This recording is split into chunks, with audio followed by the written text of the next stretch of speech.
You're watching VinylicPumaGaming.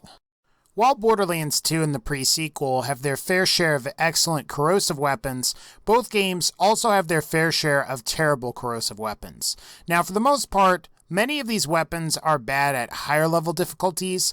Many of these weapons were designed with Borderlands 2's true Vault Hunter mode in mind. However, when Ultimate Vault Hunter mode came out and direct damage and critical hit damage became the most important thing, many of these weapons became obsolete. As for some of the weapons in the pre-sequel, they either just have really lousy DPS, or they have terrible ammo consumption for the amount of damage that they deal. Now, like the other worst elemental weapons videos, this video will only include corrosive elemental only weapons. So bad guns like the Wanderlust that can come in corrosive elements can also come in shock and fire element too, and thus that particular weapon can't be included. I'm also going to be including at least one shield, which I think is particularly terrible as well, considering its special effects are meant to be somewhat offensive based. With all that out of the way, these will be the top 8 worst corrosive elemental guns and weapons in Borderlands 2 and the pre-sequel, starting now. Number 8, the Infection. So I would say if you're using a binary infection on Maya along with the semi-recently buffed Cloud Kill skill, you might get the impression that the infection is actually pretty good. However, I would say that in almost every other circumstance, the infection comes up pretty short. Now, that said, the problem with the infection is that it's primarily dealing damage over time. And as you know, because of the health regeneration rate of enemies in Ultimate Vault Hunter mode, enemies will continue to regenerate through the damage over time. And while the infection's dot effects exceed the health regeneration of enemies, you're going to find your ammo expenditure while using the infection is quite high, and you'll need to be doing a lot of reloading. I think it's a shame because the infection is really the best damage over time weapon in Borderlands 2, and is really unmatched by the vast majority of the other weapons in the game. Honestly, the projectile arc that the infection has isn't really that big of a deal, as I don't really have much issue hitting enemies. It's just due to the importance of critical hit damage, damage over time is just much less useful. Now, while I'd say you could certainly make this gun work on Maya, I think you're going to find that it's much less useful on the rest of the characters in Borderlands 2. After all, the buffed Cloud Kill is really going to be dealing the most damage out of the combination here. And if you want an infection, you can get one from Verastus upon killing him. He also has a chance to drop the Interfacer, Hawkeye, and Lead Storm. 2 of those guns can come in all elements. Number 7, the Stinkpot. So this is a gun that I hate to put on this list, partially because it's an elemental Jacobs weapon, which is really cool, and it's one of the more unconventional Jacobs unique weapons in Borderlands 2.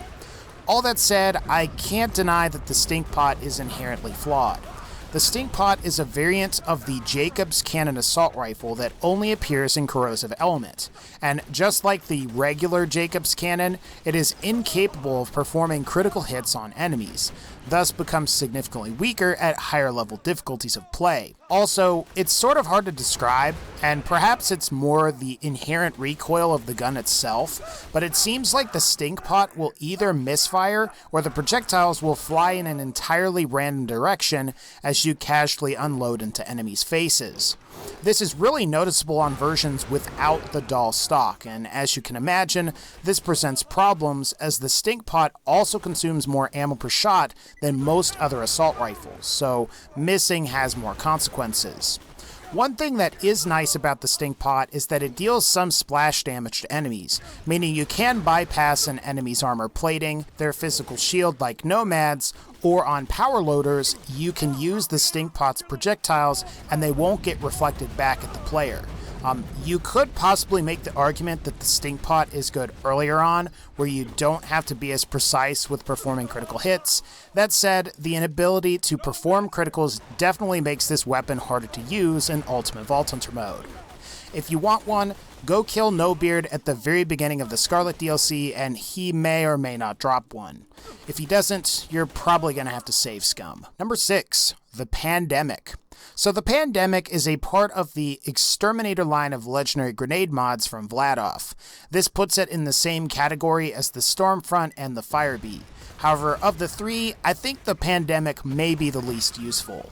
Unlike the Stormfront, which deals a great amount of damage and has a 100% accuracy rate provided the enemy you're fighting is in the target area, the Pandemic has homing grenades, which seem to only work some of the time.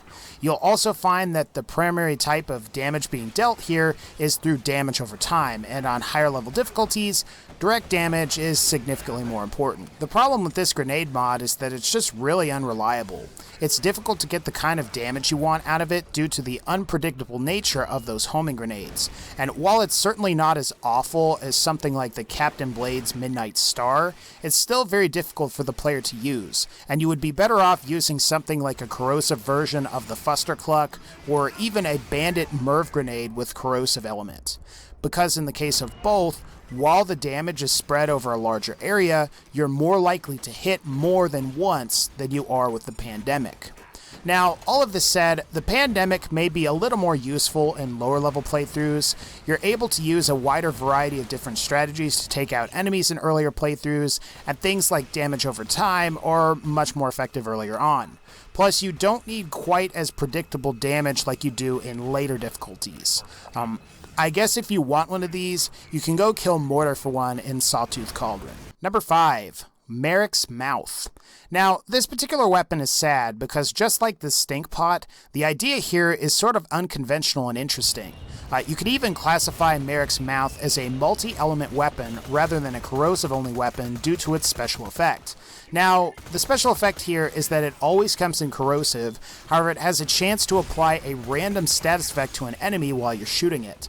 So it's possible for an enemy to randomly freeze, or you will occasionally get a random fire or shock damage over time effect to trigger. This is actually pretty cool to witness, and while it's not insanely strong, the premise here is really cool.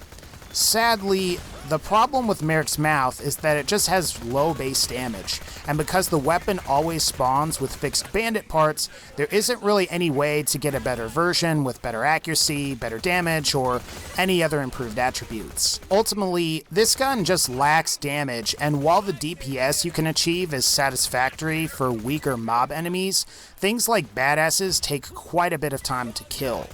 That said, if you want Mariks Mouse, you can get one upon killing Rabid Adams.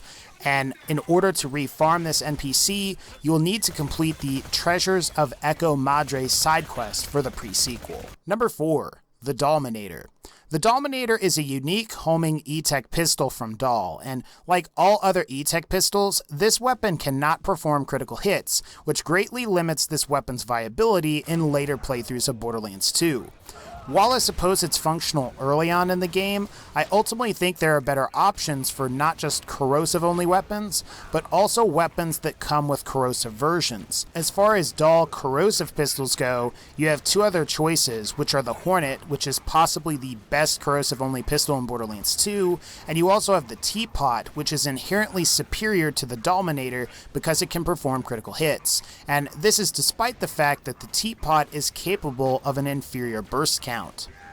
I guess the nice thing about the Dominator is that the projectiles are at least capable of ricocheting off of surfaces and will home in on enemies after a period of time. So you could make the argument that the skill ceiling required to use this gun is quite a bit lower than most of the other weapons in Borderlands 2. At the same time, the inability to perform critical hits and the delay between when a projectile hits an enemy and when it detonates could prove frustrating to higher level players. If you're curious, the Dominator is acquired more towards the end of the game and is a quest reward for completing the Lost Treasure side quest mission in Borderlands 2. Number 3. The Thingy. The Thingy literally takes everything that's good about Bandit Scav rocket launchers and ruins it. Not only is the damage potential of the Thingy quite low, even by Borderlands the pre-sequel standards, but it also has terrible ammo consumption for a Scav rocket launcher. Typically, when you go with Bandit or Scav launchers, you're getting a lot of projectiles, great damage at low ammo consumption.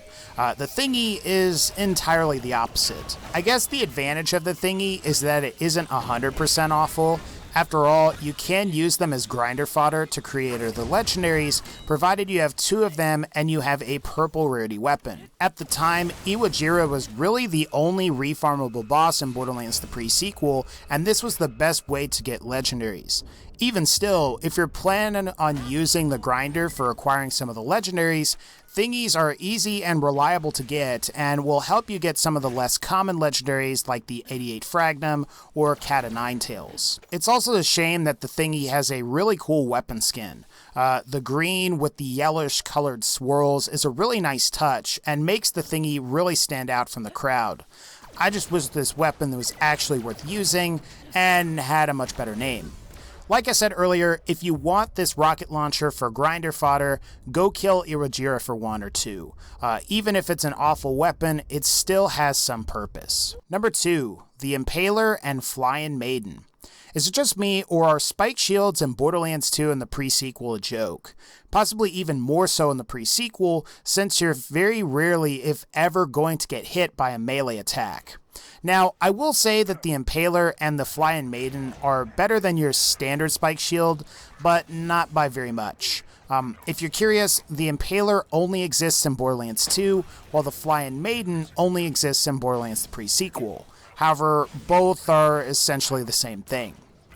I'm pretty much convinced that the ranged effect on both of these shields doesn't really work.